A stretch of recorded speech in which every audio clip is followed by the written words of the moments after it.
Hello नमस्कार दोस्तों। आज के सेशन में हम लोग बात करेंगे पाकिस्तान और अरब द्वारा नेटो जैसी संस्थान बनाए जाने के कारण से इंडिया और पूरे वर्ल्ड पर इसका क्या प्रभाव पड़ेगा। आज के सेशन में हम लोग बात करेंगे कि नेटो जैसी संस्थान बनाने के कारण से इंडिया और पूरे वर्ल्ड पर क्या प्रभाव होगा, साथ में इंडिया किस प्रकार से इससे उभर सकता है। हर एक बिंदुओं पर हम लोग इसमें विस्तार से बात करेंगे। तो चलिए सेशन को आरंभ करते हैं। सबसे पहले हम लोग यह देख लेते हैं कि इससे संबंधित न्यूज क्या निकल कर आ रहा है। तो न्यूज इस प्रकार से है, Pakistan Saudi defence pact shocks India, यानी कि पाकिस्तान और सऊदी द्वारा जो यह सुरक्षा समझौता किया गया है, इससे इंडिया जो है शॉक में है, आश्चर्य में। इसके अलावा जो है India prepares to counter NATO style Pak Saudi alliance, यानी कि जो एक पाकिस्तान और सऊदी अरबिया द्वारा जो नेटो स्टाइल का जो एक संगठन बनाया जा रहा है, उससे उबरने के लिए इंडिया जो है तैयारी भी करना आरंभ कर दिया है। लेकिन अब सवाल उठता है कि पाकिस्तान और अरबिया द्वारा ऐसा संस्थान बनाए जाने के पीछे का क्या मकसद है, क्यों बनाना चाह रहा है।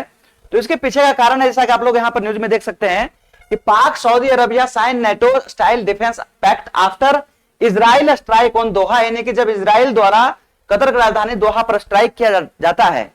तो अरब को ऐसा लगने लगता है कि कोई भी देश जो है मुस्लिम देशों पर आक्रमण कर देता है, और यदि नेटो जैसी संस्थान बनाया जाए तो यदि किसी मुस्लिम देश पर किसी अन्य देश द्वारा अटैक किया जाएगा तो उससे उबरने के लिए या उससे लड़ने के लिए जो है हम लोग एक साथ आ सकेंगे। इसके साथ हम लोग यह देख लेते हैं कि दोनों देशों के बीच में यह जो समझौता हुआ है ये कहां पर हुआ है और कब हुआ है। तो सबसे पहले आप ऐसा पिक्चर में देख सकते हैं कि पाकिस्तान के प्राइम मिनिस्टर और जो सऊदी अरब का प्रिंस है उसके बीच में जो है साइन जो है पैक्ट पर साइन हुआ है, वो हुआ है रियाद में, सऊदी अरबिया के रियाद शहर में, और सितंबर 17, 2025 को हुआ है। पाकिस्तान और अरब द्वारा नेटो जैसी संस्थान बनाए जाने के पीछे का क्या मकसद है, इसको समझने के लिए आपको पहले नेटो को समझना पड़ेगा, क्योंकि इसको समझने के बाद ही आपको पता चलेगा कि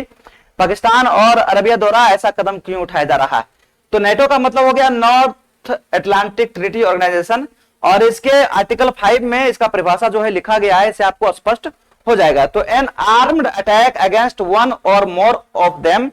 इन Europe or North America shall be considered an attack against them all, यानी कि कहने का मतलब हुआ कि यदि किसी भी देश, यानी कि यूरोप में कोई भी देश पर आक्रमण कोई देश करता है, या फिर नॉर्थ अमेरिका में यदि कोई देश आक्रमण करता है,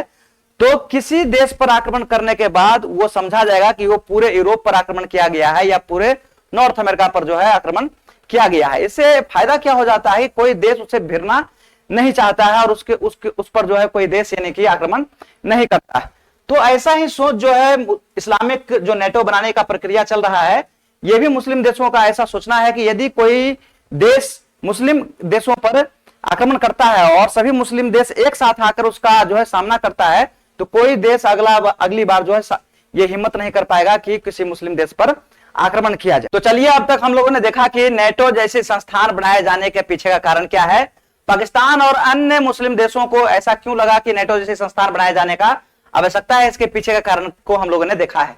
अब हम लोग यह देखते हैं कि पाकिस्तान जैसा देश यदि नेटो जैसी संस्थान में शामिल होता है तो उसका प्रभाव भारत पर क्या पड़ेगा। तो सबसे पहला प्रभाव पड़ सकता है सिक्योरिटी और मिलिट्री पर, यानी कि सिक्योरिटी का कहने का मतलब हुआ सुरक्षा और सैन्य शक्ति पर जो है प्रभाव पड़ेगा, क्योंकि हम लोग जानते हैं कि इंडिया और पाकिस्तान के बीच में हमेशा से एक अंतरराष्ट्रीय सीमा पर विवाद रहा है। साथ में आतंकवाद जैसी घटना जो हमेशा पाकिस्तान इंडिया पर जो है आजमाते रहता है, जैसा हाल ही में हम लोगों ने घटना देखा पहलगाम का, जो पहलगाम में आतंकवादी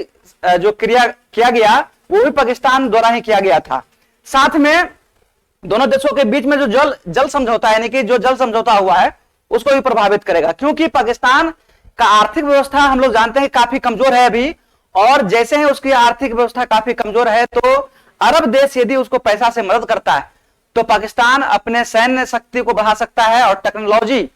जो कि पाकिस्तान का टेक्नोलॉजी जो काफी अभी पिछड़ा हुआ है उसको वो ठीक कर सकता है। इस प्रकार से पाकिस्तान भारत के सुरक्षा और सैन्य शक्ति को प्रभावित कर सकता है। दूसरा जो तरीका है जिससे कि भारत को प्रभावित किया जा सकता है वो है कूटनीति और आर्थिक व्यवस्था। हम लोग जैसा कि जानते हैं कि अरब जो है वो पूरे विश्व भर में तीसरा सबसे बड़ा तेल निर्यातक देश है, और इजराइल जो है इंडिया को हमेशा टेक्नोलॉजी जो है हमेशा प्रोवाइड करता है। तो इंडिया के लिए यह जो है काफी मुश्किल वाला बात हो गया, क्योंकि अरब जो है तेल भेजता है अन्य देशों में और तीसरा सबसे बड़ा देश है तेल भेजने में, और इजराइल द्वारा हमेशा इंडिया को मदद किया जाता है टेक्नोलॉजी के रूप में। तो इंडिया को अब चाहिए कि इजराइल और अरब के साथ में जो एक बैलेंस बनाकर चले, ताकि दोनों देशों से जो है इंडिया को फायदा पहुंचता रहे। तो इंडिया को अब कोशिश करना होगा कि दोनों देशों के साथ में एक अच्छा संबंध बनाए रखना काफी जरूरी। लेकिन जैसा देखने को मिल रहा है हम लोगों को कि पाकिस्तान और इंडिया के बीच में जो सीमा विवाद है और आतंकवाद को लेकर जो हमेशा कहा सुनी होते रहता है दोनों देशों के बीच में, तो लगता है कि आने वाले समयों में भी जब इंडिया और पाकिस्तान के बीच में झड़प होगा तो अब नेटो जैसी संस्थान में जुड़ने के कारण से अरब जो है पाकिस्तान का साथ देगा। तो हम लोग ऐसा कह सकते हैं कि जो अंतरराष्ट्रीय संबंध में जो है इंडिया जो है एक थोड़ा सा पीछे कदम बढ़ाया है, या हम ऐसा बोल सकते हैं कि अंतरराष्ट्रीय सीमा, अंतरराष्ट्रीय संबंध को बनाए रखने में इंडिया जो है थोड़ा असफल साबित हुआ यहाँ। तो अब इंडिया को चाहिए कि दोनों देशों के बीच में अच्छा संबंध हो, लेकिन यदि पाकिस्तान के साथ में युद्ध होता है और अरब भी उसके साथ में आता है तो इंडिया को चाहिए कि एक ऑप्शन न रखे, यानी कि कोई भी चीज यदि किसी अन्य देश से भारत लाता है तो उसको एक देश से न लाकर उसके पास में यदि काफी ऑप्शन हो, तो जब वैसा स्थिति बनेगा कि जब अरब पाकिस्तान का साथ देने लगेगा तो हम जिस चीज को मंगा रहे थे अरब से, वो चीज जो है किसी अन्य देश से हम लोग मंगाने लगे, ताकि हमारे देशों के आर्थिक स्थितियों पर कोई प्रभाव देखने को ना मिले। इसके साथ में हम लोग यह देख सकते हैं कि अरब में 8 मिलियन इंडियन ओरिजिन के लोग रहते हैं, और अरब जो है पूरे विश्व के तीसरा सबसे बड़ा तेल निर्यातक देश भी है। साथ में अरब जो है इंडिया में हमेशा इन्वेस्ट करते रहता है। तो ये अरब जो देश है वो इंडिया के लिए काफी महत्वपूर्ण बन जाता है। साथ में इजराइल भी हमारे लिए काफी महत्वपूर्ण है, क्योंकि इजराइल का टेक्नोलॉजी जो है हम लोग हमेशा उपयोग करते रहते हैं। तो सुरक्षा हथियार जो हम लोग बनाते हैं उसमें टेक्नोलॉजी जो है इजराइल का काफी बड़ा हाथ होता है। तो दोनों देशों के बीच में सामंजस्य बनाकर चलने की आवश्यकता है। और पाकिस्तान से कभी झड़प होता है और अरब पाकिस्तान की तरफ से लड़ाई लड़ता है, तो उस कंडीशन में हम लोग को यह करना चाहिए कि किसी भी एक वस्तु के लिए किसी एक ही देश पर निर्भर नहीं रहना होगा, यानी कि हमारे पास में काफी ऑप्शन होना चाहिए, यानी कि अन्य देशों से जो रिश्ता है, यानी कि जो रिलेशन है उसको काफी मजबूत बनाया जाए, ताकि वही वस्तु किसी अन्य देश से में मिल रहा हो तो अरब के युद्ध में कूदने के बाद हम वही वस्तुएं किसी अन्य देशों से भी मंगा सकते हैं। साथ में हम लोग यह भी कह सकते हैं कि इंडिया,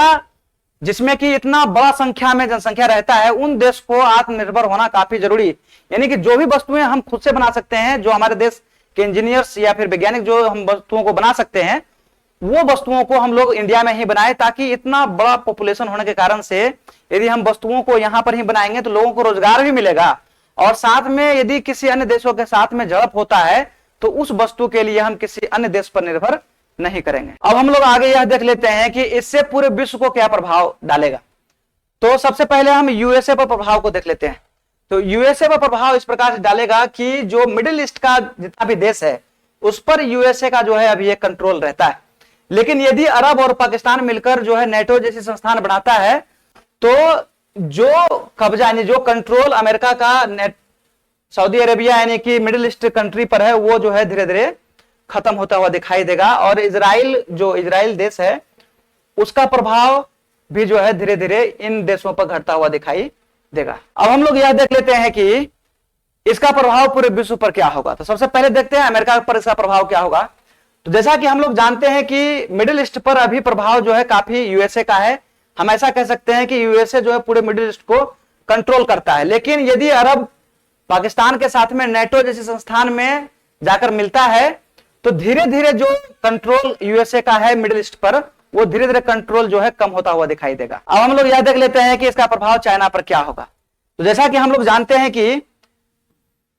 चाइना और पाकिस्तान का संबंध जो है पहले से ही बहुत बेहतर चल रहा है। तो वन बेल्ट वन रोड के तहत चाइना द्वारा जो पाकिस्तान के जमीन से होते हुए एक रोड को लेकर जाया जा रहा है, तो इस रोड का जो नजदीकी है वो अरब से काफी बढ़ जाएगा, और इसकी नजदीकी बढ़ने के कारण से दोनों के बीच जो व्यापार है वो फलने फूलने लगेगा। साथ में दूसरा फायदा चाइना को यह भी है कि यदि यह दोनों देश आपस में कभी झगड़ता है या फिर मनमुटाव होता है दोनों के बीच में, तो चाइना जो है मीडिएटर के रूप में भी काम कर सकता है। हम लोग यह देख लेते हैं कि इजराइल पर इसका प्रभाव क्या पड़ेगा। तो जैसा कि हम लोग जानते हैं कि इजराइल का प्रभाव जो है वो अभी मिडिल ईस्ट में काफी बढ़ा हुआ है, यानी कि इजराइल कभी भी जो है किसी भी मुस्लिम देशों पर जो है आक्रमण कर लेता है। लेकिन नेटो जैसे संस्थान आने के बाद यह करना मुश्किल हो जाएगा, क्योंकि यूएसए का प्रभाव भी यहां धीरे धीरे घटता हुआ दिखाई देगा। और इजराइल, यदि यूएसए का ही प्रभाव यहां से घट जाएगा तो इजराइल का प्रभाव भी यहां पर आराम से घटते हुए दिखाई दे जाएगा। तो हम ऐसा कह सकते हैं कि इजराइल को यूएसए और इंडिया के साथ में काफी मजबूत संबंध बनाने का जरूरत पड़ेगा। इसके साथ ही हम लोग यह कह सकते हैं कि यदि इंडिया और पाकिस्तान के बीच में कभी संघर्ष बढ़ता है तो ऑयल का जो कीमत है, यानी कि तेल का जो कीमत है, वो बढ़ता हुआ दिखाई दे सकता है। तो चलिए, सेशन में हम लोग यह देखा कि नेटो क्या है, नेटो जैसी संस्थान जो मुस्लिम देश बनाने का कोशिश कर रहा है, उससे उनको क्या फायदा होगा, इंडिया को कैसे प्रभावित करेगा और ये पूरे विश्व को किस प्रकार से प्रभावित करेगा। तो चलिए, इस सेशन को यहीं पर समाप्त करते हैं। धन्यवाद।